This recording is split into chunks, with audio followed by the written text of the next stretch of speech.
Let's talk about the liver and some really important things you can do to help improve your ability to detoxify and reverse damage to the liver. Now, I have personal experience with having a very damaged liver. And some people will ask me, well, did you cure your liver, right? Well, I have no residual symptoms from it, and I seem to have resolved my liver problems. But if I go off my plan, okay, just a little bit, I will start to experience symptoms of a liver problem. And the reason I'm bringing that up is because sometimes people will have this idea that if you cure something, you can then go back to your normal diet or your regular diet and be able to tolerate some of those foods. For example, let's take diabetes. I had someone actually ask me this. Well, will your diet fix my diabetes so I can then go back to my regular plan? I'm like, no, you can't do that, because that would be equivalent to having a car that runs on unleaded. Now you're going to switch to diesel and think that your car is going to run normal. If you put diesel in an engine that's not designed for diesel, okay, and you ruin it, you can't go back to diesel. Okay, you have to use the fuel that car is designed to run on. The same thing with the body. Our bodies were meant to run on ketone fuel. Any glucose that it needs, it can make very, very easily. And this especially applies to the liver. If you overload the liver with too much glucose or carbs, it's not going to work right. So the liver needs certain things to function, okay? But what I want to talk about is something a little bit different, and that is glutathione. Glutathione is one of the most important antioxidants for your liver and pretty much for all your cells. All your cells have glutathione in it in very, very large quantities.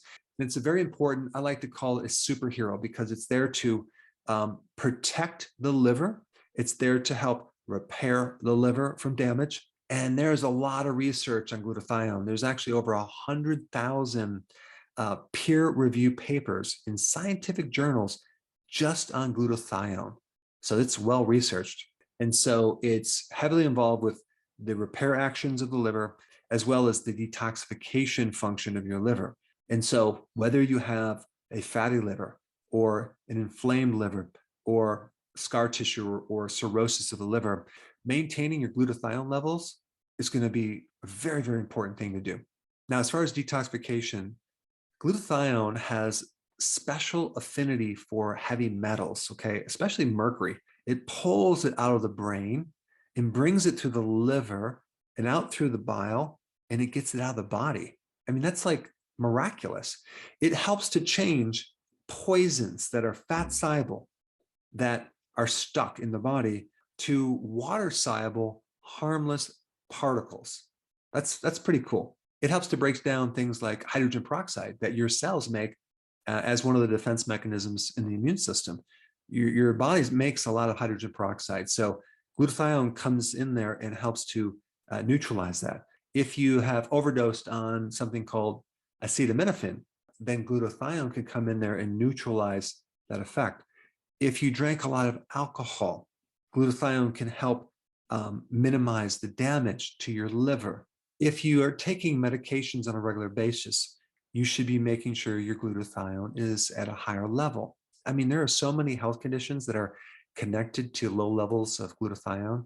There's over 75 major diseases that are associated with low glutathione levels.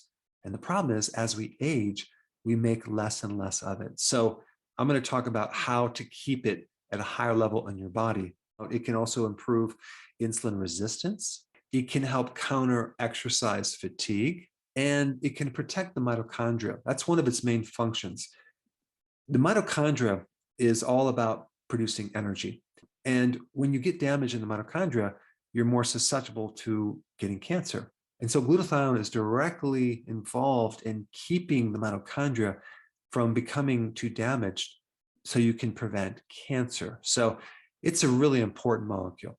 All right, so how do we become depleted with glutathione? Well, number one, we get older, okay? Number two, trauma. The more trauma you have, the less glutathione you're going to have. And so the need for glutathione goes up. The problem is when you get traumatized, you end up in the hospital, right? And then what do they feed you? all the things that deplete glutathione. So that's not good. So junk food, conventional foods deplete glutathione. Alcohol depletes glutathione. Stress depletes glutathione.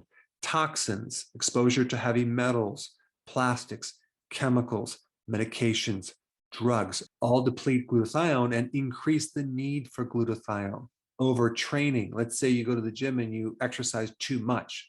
Now you end up with low amounts of glutathione. And of course, being a pre-diabetic, a diabetic, or eating a lot of carbohydrates, especially refined carbohydrates, sugars, can deplete your glutathione levels. So the question is, how do we beef up this number? No pun intended. Well, it just so happens that beef is loaded with glutathione. So eating beef is a good thing. And eating animal products will give you more glutathione than plant sources. However, plant sources will also give you glutathione, especially the ones that are high in sulfur, okay? That would be like the cruciferous family of vegetables, kale, broccoli, Brussels sprouts, radishes especially. Now, other sulfur vegetables like garlic and onion, very, very good to increase your glutathione.